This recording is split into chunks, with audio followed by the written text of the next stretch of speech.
하나님의 말씀 봉독해 올리겠습니다. 오늘 우리에게 주시는 하나님의 말씀은 요한복음 9장 1절부터 5절입니다. 제가 봉독해 올리겠습니다. 예수께서 길을 가실 때에 날때부터 맹인된 사람을 보신지라. 제자들이 물어 이르되 랍비여, 이 사람이 맹인으로 난 것이 누구의 죄로 인함이니까? 자기이니까 그의 부모니이까?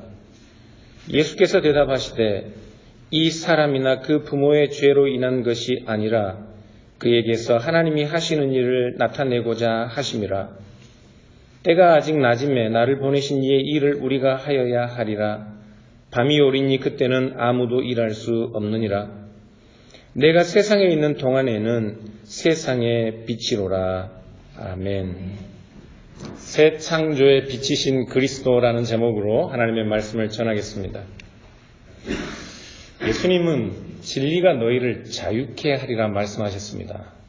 그런데 이때 주님께서 말씀하신 자유케 하는 그 자유는 선과 생명을 향한 존재로의 변화를 의미합니다. 그러니까 주님의 제자가 되고 주님의 말씀 안에 거하는 삶을 자유케 된다고 말씀하신 것입니다. 그래서 예수님은 요한복음 8장 51절에 다시 이렇게 말씀하셨어요. 진실로 진실로 너희에게 이르노니 사람이 내 말을 지키면 영원히 죽지 않는다 말씀하셨던 것입니다. 우리는 믿음을 행함의 반대말처럼 오해합니다. 이런 오해는 마틴 루터가 종교개혁 당시에 카톨릭의 면죄부 신학에 반대하면서 솔라 피데, 오직 믿음을 강조했던 그 마틴 루터를 오해한 데서 비롯됩니다. 1517년에 마틴 루터가 비텐베르크 성당의 게시판에 95개조의 반박문을 붙입니다. 그리고 1519년에 라이프치히에서 그의 옛 동료였던 요한 에크라고 카톨릭 신학자인데 그와 함께 심각한 논쟁을 벌입니다. 마틴 루터는 로마 카톨릭 교회의 타락과 또 타락한 교황의 권위에 대하여 신랄하게 비판하였습니다. 그 논쟁의 결과 그 당시에 교황이었던 레오 10세는 엑스루게 도미네, 주님 일어나소서라는 그 제목으로 마틴 루터가 회개하지 않으면 그를 파문하겠다는 교지를 내립니다. 그 다음에 1520년에 마틴 루터가 자신을 파문하겠다는 교지를 손에 들게 되는데 그때 마틴 루터는 비텐베르크 시민들과 학생들 앞에서 그 교지를 불태웁니다. 그리고 그 해가 넘어가기 전에 1520년에 마틴 루터의 가장 중요한 세 개의 논문을 발표합니다. 보시는 것처럼 그 첫 번째가 독일 기독교 귀족들에게 고함인데 거기서 마틴 루터는 카톨릭의 타락과 성직주의, 교황의 절대적 권위를 비판하면서 만인 제사장주의를 설파합니다. 그리고 두 번째 논문은 교회의 바벨론 감금이라는 제목인데 그 논문에서 마틴 루터는 로마 카톨릭의 성례를 비판하면서 오직 교회의 유일하고 참된 성례는 세례와 성찬뿐이다. 세례와 성찬만이 하나님으로부터 오는 은총의 참된 방편이다. 그렇게 주장했습니다. 그리고 세 번째 논문이 기독교인들의 자유, 크리스찬들의 자유라는 제목의 논문입니다. 그 논문을 보면 오직 믿음을 주장했던 마틴 루터가 이해하는 그리스도인들의 자유에 대해서 잘 알 수 있습니다.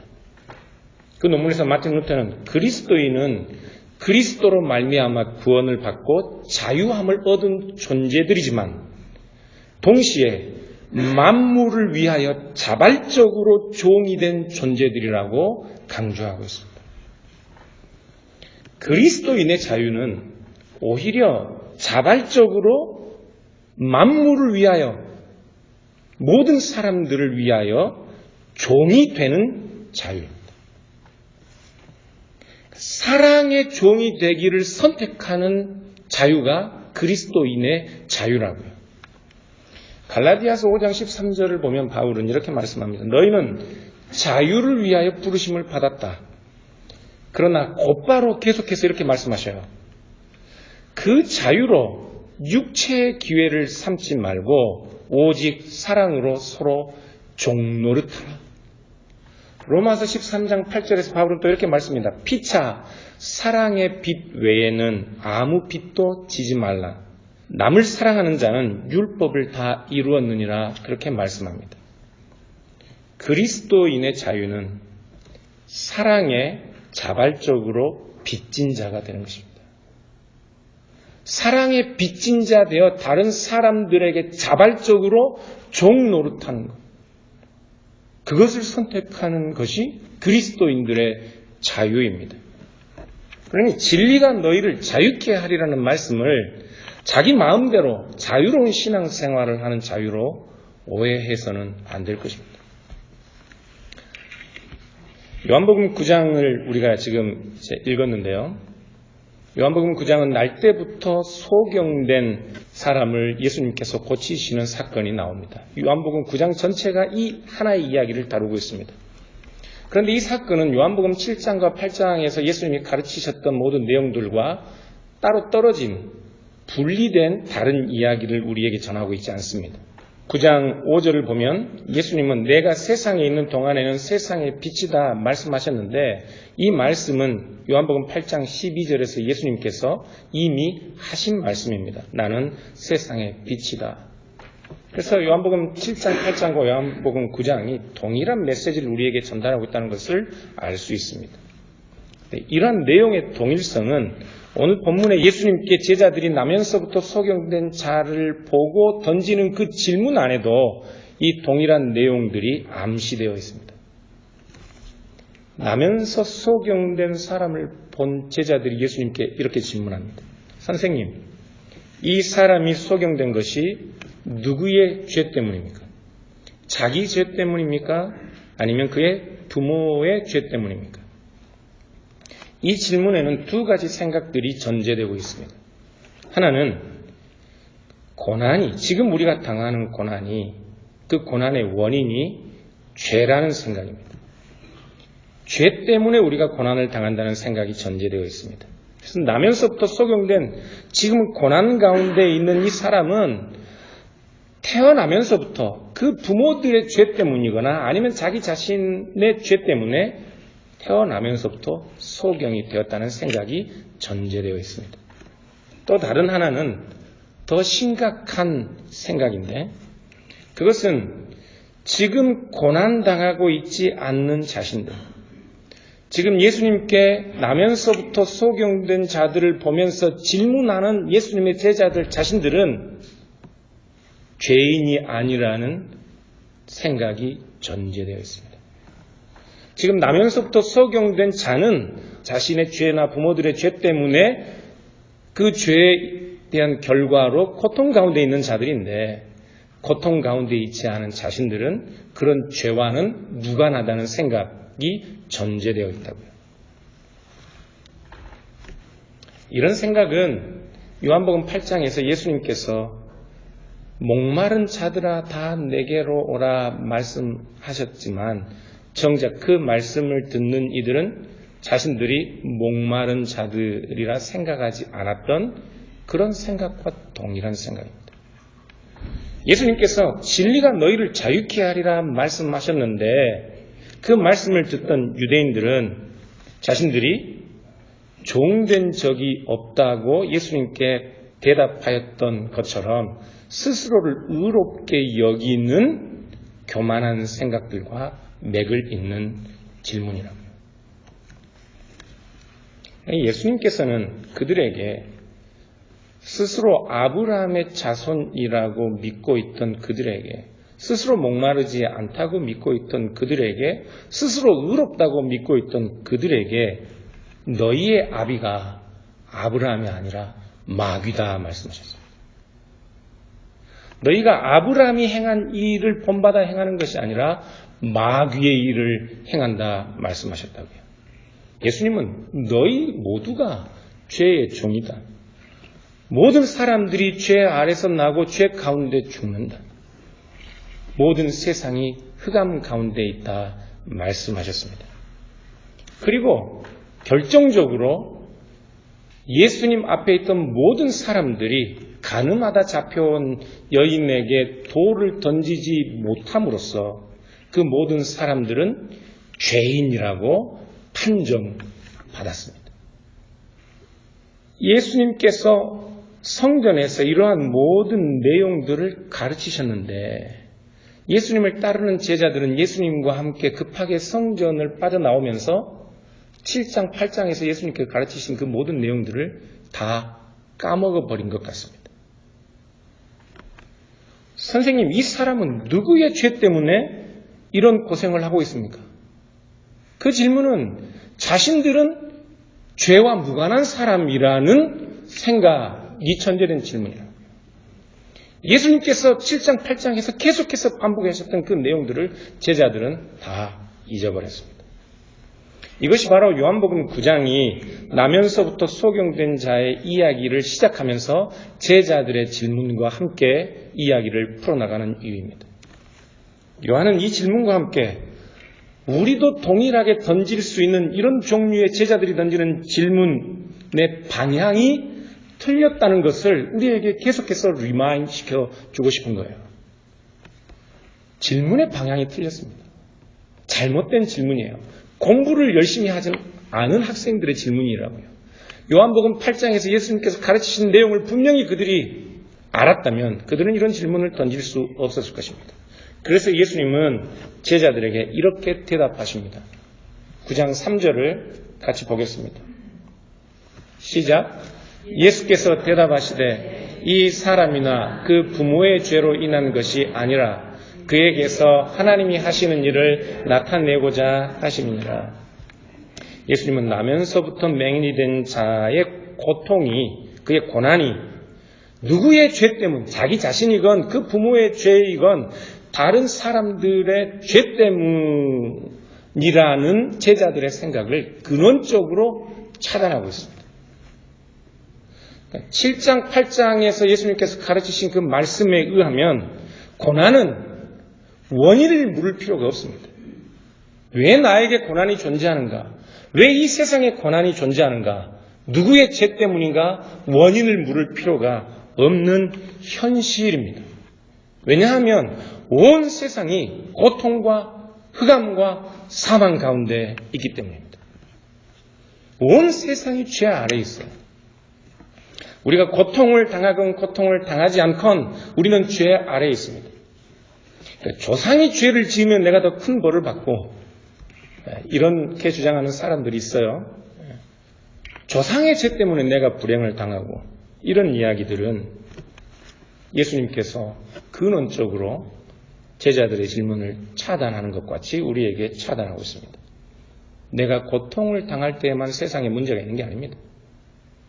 내가 고통을 당하지 않고 모든 일들이 형통하게 다 풀려간다고 해도 세상은 죄 아래에 있습니다.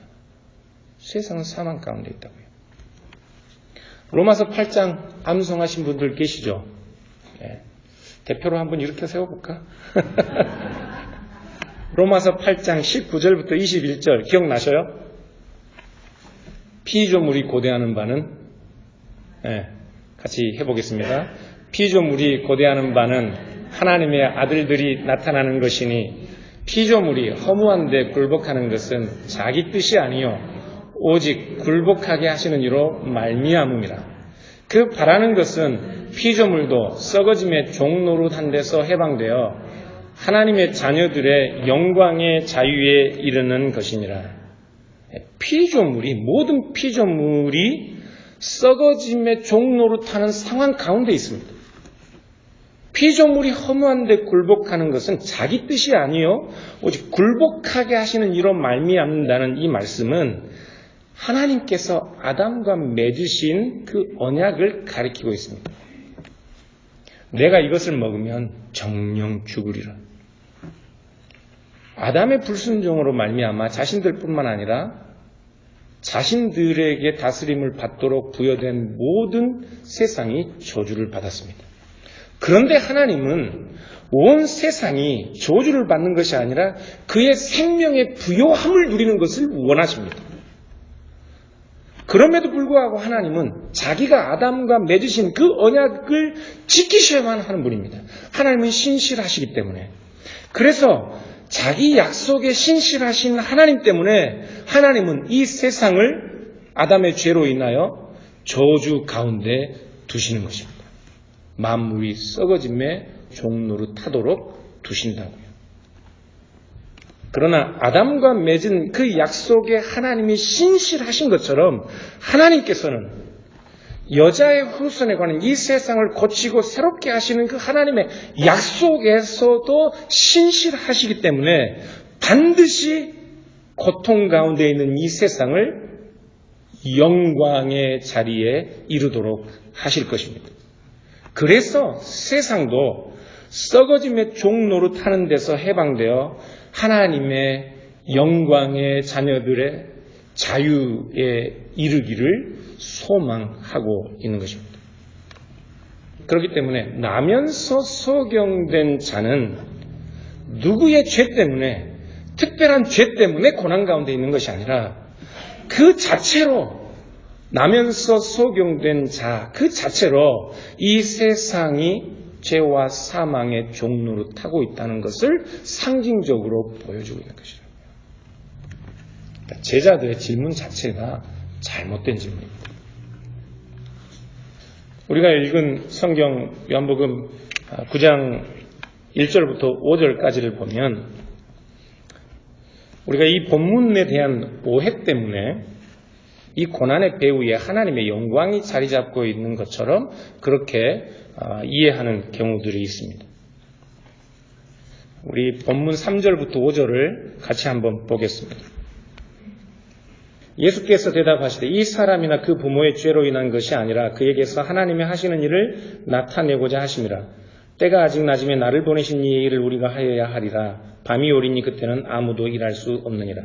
내가 세상에 있는 동안에는 세상의 빛이로라. 3절을 보면 나면서 맹인된 사람이 자신이나 부모의 죄 때문은 아니지만 하나님께서 그를 통해 영광 받으실 일 때문에 그가 맹인이 된 것처럼 말씀하고 있습니다. 그렇죠? 그래서 저는 여기에 번역에 문제가 있다고 생각합니다. 전에 제가 한번 설명한 적이 있어요. 원래 헬라어 고대 사본은 다 대문자로 기록되어 있습니다. 뿐만 아니라 단어들 사이에 쉼표도 마침표도 없어요. 단어들 사이에 띄어쓰기가 없습니다. 그래서 우리가 그 사본을 읽으면서 쉼표를 찍거나 마침표를 찍거나 띄어쓰기를 해야 되는데 쉼표나 마침표를 어디에 찍느냐에 따라서 문장의 내용이 달라질 수 있습니다. 오늘 본문 3절을 함께 보면 이 3절에는 3개의 절이 있습니다. 본문 3절은 3개의 절로 구성이 되어 있어요. 첫 번째는 예수께서 대답하셨다. 두 번째는 이 사람이나 그 부모의 죄로 인한 것이 아니다. 세 번째 문장은 그에게서 하나님이 하시는 일을 나타내도록 하기 위해서라는 문장입니다. 제가 확인한 바로는 모든 영어 성경과 모든 영어 번역들이 다 우리가 지금 가지고 있는 번역과 동일하게 번역을 했습니다. 이 3번의 세 번째 문장을 두 번째 문장에 연결해서 번역을 한 거예요. 그래서 이 3번에 하나님께서 그 안에 하나님의 일들을 드러내려 하심이라는 것을 두 번째 문장, 그의 자신이나 그의 부모의 죄 때문이 아니다라는 문장의 목적을 알리는 부사절, 그의 고통의 목적을 설명하는 부사절로 해석하고 있습니다. 우리가 가진 성경 번역입니다. 지금 제가 저게 붉은 표시를 해놨는데요. It was, NIV를 보면 this happened. 이런 부분들은 실제로 헬라어 사본에는 없는 단어들입니다. 그런데 세 번째 문장을, 두 번째 문장을 설명하기 위해서 번역하다 보니까 없는 단어를 일부러 넣어서 의역을 한 것이라고요. 모든 성경 번역들이 하나님께서 나면서부터 소경된 자의 인생에서 하나님의 놀라운 일들을 드러내기 위해 그를 태어나면서부터 소경으로 만드셨다는 것처럼 그렇게 번역하고 있습니다. 우리도 그렇게 이해하고 있어요. 맞습니다. 하나님께서 인류 역사의 모든 일들에 대하여 섭리로 주관하시고 다스리시고 간섭하시는 것 맞습니다. 하나님께서 작정하신 일들을 다 이루어 가십니다. 그러나 하나님이 자신의 영광을 얻으시기 위하여 어떤 사람들에게, 아니 우리 모든 사람들의 고통이 하나님의 영광을 목적하고 그 고통의 배후에 하나님의 영광이 자리 잡고 있다는 신학은 일반화되어서는 안 됩니다. 고통을 당하는 형제를 보고 그 고통의 배후에 하나님이 영광 받으실 일이 있어, 하나님이 영광 받으시기 위해 너에게 고통을 주시는 거야 하는 이 신학을 일반화시키면 안 된다고요. 이러한 생각들은 그리스도인들이 우리 주변에 고통 가운데 있는 사람들의 아픔에 진실함으로 진정으로 참여하도록 하는 일들을 방해합니다. 우리가 이웃의 고난에 그 사랑의 빚진 자처럼 그들에게 종노릇하는 그 자유를 선택하는 데 방해가 되는 생각들입니다. 왜냐하면 내 옆에 있는 형제들의 고난이 하나님의 영광을 위한 것이니까요. 우리가 만물이 탄식하며 썩어짐의 종노릇하는 데서 해방되기를 소망하는 그런 종류의 탄식이 지금 내 형제의 고통과 고난 안에 함께 나타나고 있다는 사실을 우리는 그 고난의 배후에 하나님의 영광이 있을 것이라는 생각 때문에 하지 않습니다. 그리고 그 고난은 온통 그 형제의 몫이 됩니다. 왜요? 하나님께서 자기 영광을 위해 복되게 그에게 고난을 주셨습니다. 그래서 고난 가운데 있는 자들에게 우리가 사랑의 빚진 자처럼 그들의 고난에 직접 참여하여 그들과 함께 탄식하고 그들의 짐을 함께 져주는 자유로운 선택을 하는 것이 아니라 그 모든 신자된 사랑의 빚진 자된 자의 책임을 그 고난의 배후의 영광을 받으실 하나님께 다 떠넘기고 있다. 이웃의 고통들에 대해서 무관심합니다. 고난의 배후에 하나님의 영광이 자리 잡고 있다는 생각 때문에 기독교인들은 고난을 묵상하지 못합니다. 왜 이 세상에 고난이 존재하는가? 그 고난 때문에 진심으로 가슴 아파하며 울어보지 못한다고요. 본문을 다시 살펴보면 제자들의 질문을 원천적으로 부정하신 예수님은 그 질문의 방향조차 바꾸고 계십니다.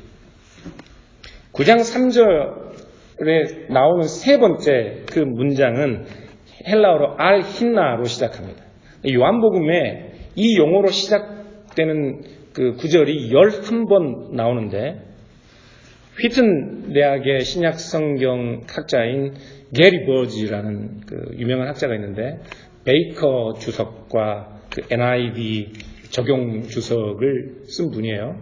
이분은 이 11번 이 용어가 나온 중에 4번은 이 용어로 시작하는 문장이 그 앞에 있는 문장을 설명하는 것이 아니라 그 뒤에 나오는 문장을 설명하고 있다고 그렇게 설명합니다. 그래서 우리가 읽은 요한복음 9장 3절도 세 번째 문장이 그 앞에 나온 두 번째 문장을 설명하는 목적 부사절이 되는 것이 아니라 4절을 꾸며주는 절로 해석해야 한다고, 그것이 마땅하다고 그렇게 설명합니다. 그래서 세 번째 문장을 4절을 꾸며주는 방식으로 번역을 하면 이렇게 번역할 수 있습니다. 제가 읽어드릴게요. 이렇게 번역한 성경이 없지만, 그 사람이나 그 부모가 죄를 지은 것이 아니다. 예수께서 말씀하셨다. 그러나 그의 삶 속에서 하나님의 일이 나타나도록 하기 위하여 우리는 아직 낮은 지금 나를 보내신 분의 일을 해야 한다. 세상에 있는 동안 나는 세상의 빛이다. 뭐가 다른가요? 이렇게 번역하면 하나님이 그의 인생의 놀라운 일들을 드러내시기 위함이라는 이 말이 나면서부터 소경된 사람의 고통의 원인을 설명하는 것이 아니라 예수님께서 지금 하고 계시는 그 일의 목적을 설명하는 절이 되는 것입니다. 나면서부터 소경된 자에게 하나님의 일하심을 나타내기 위해 지금 내가 이 세상에 있는 빛으로 있는 낮은 것과 같은 이 시간에 내가 나를 보내신 분의 일을 해야 한다라고 말씀하신 거죠. 고난의 원인이 누구의 죄 때문이냐는 그 질문 자체가 부당할 뿐만 아니라 누구의 죄 때문도 아니라고 말씀하신 예수님은 지금 흑암 가운데 있는 소경의 삶 속에 하나님께서 무슨 일을 행하고 계신지를 제자들로 하여금 요한복음을 읽는 우리로 하여금 그것에 관하여 질문하도록 우리를 유도하고 있는 것입니다. 누구의 죄 때문이냐가 아니라 소경을 고치시는 예수님을 보면서 예수님은 하나님께서 지금 고통 가운데 있는 세상, 흑암 가운데 있는 세상, 죄와 사망 가운데 있는 사람들을 살리기 위해 무슨 일을 하고 계신지를 보라고 말씀하고 계신 거예요. 그래서 예수님은 5절에 자신이 세상에 계시는 동안은 자신이 이 세상의 빛이라고 말씀하셨던 것입니다. 예수님께서 세상의 빛으로 오셨기 때문에 흑암 가운데 있는 세상이 빛을 보게 되는 것입니다. 예수님 빛이신 세상의 빛으로 오신 예수님께서 세상에 있기 때문에 흑암과 죄와 사망에 앉은 자들이 하나님이 주신 구원과 생명을 경험하게 되는 것이라고요. 지금 나면서부터 소경된 자를 고치시는 사건은 바로 그 예수님이 행하시는 일들을 우리에게 상징적으로 보여주고 있는 것입니다. 그러므로 사랑하는 여러분, 나면서부터 소경된 일을 고치시는 예수님의 치유 사건은 흑암에 빛을 비추시는 것과 같은 하나님의 재창조의 사건을 우리에게 보여주고 있는 것입니다.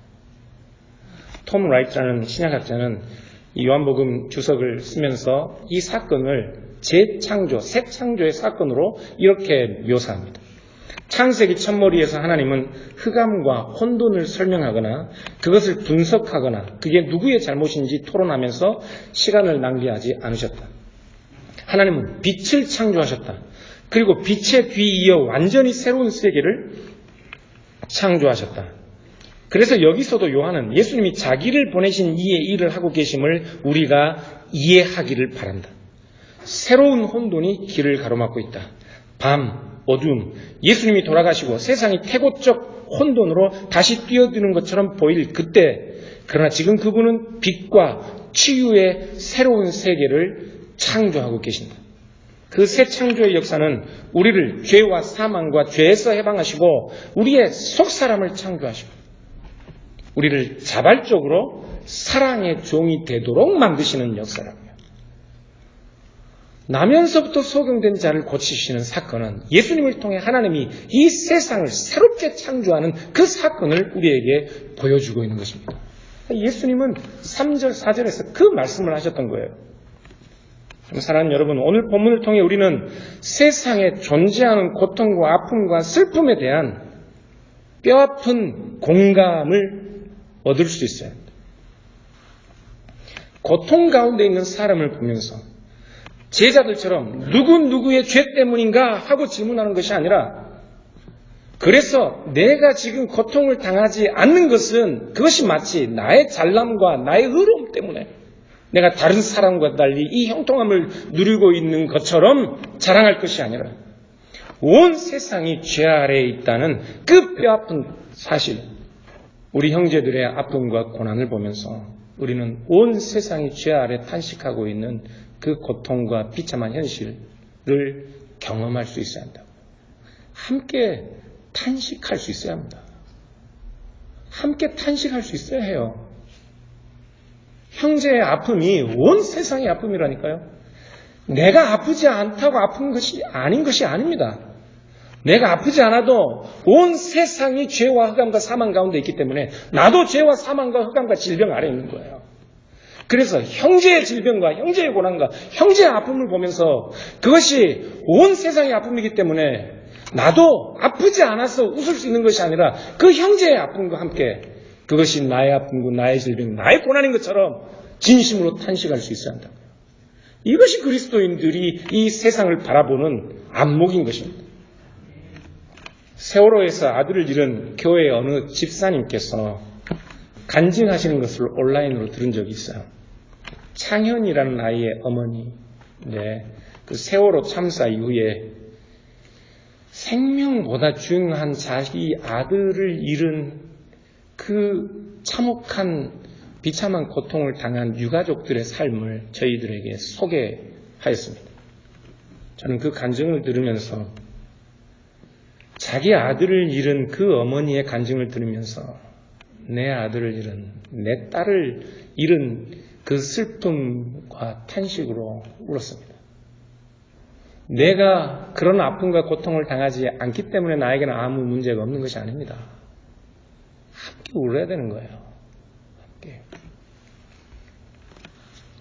그 어머니는 안타깝게도 유가족들 중에 교회를 다니던 사람들이 오히려 더 큰 상처를 받았답니다. 4년이 넘도록 세월호 진상조사 때문에 집회를 하는 그들을 향해 심각한 질타와 야유를 퍼부은 사람들은 다름 아니라 교회였습니다. 성도들이었다고요. 어떤 사람은 그럴지 모르겠어요. 그 고난 배후에도 하나님의 영광이 있으니 당신들의 고난을 잘 참고 견뎌서 하나님께 영광을 돌려라. 잔인한 것입니다. 잔인한 것이에요.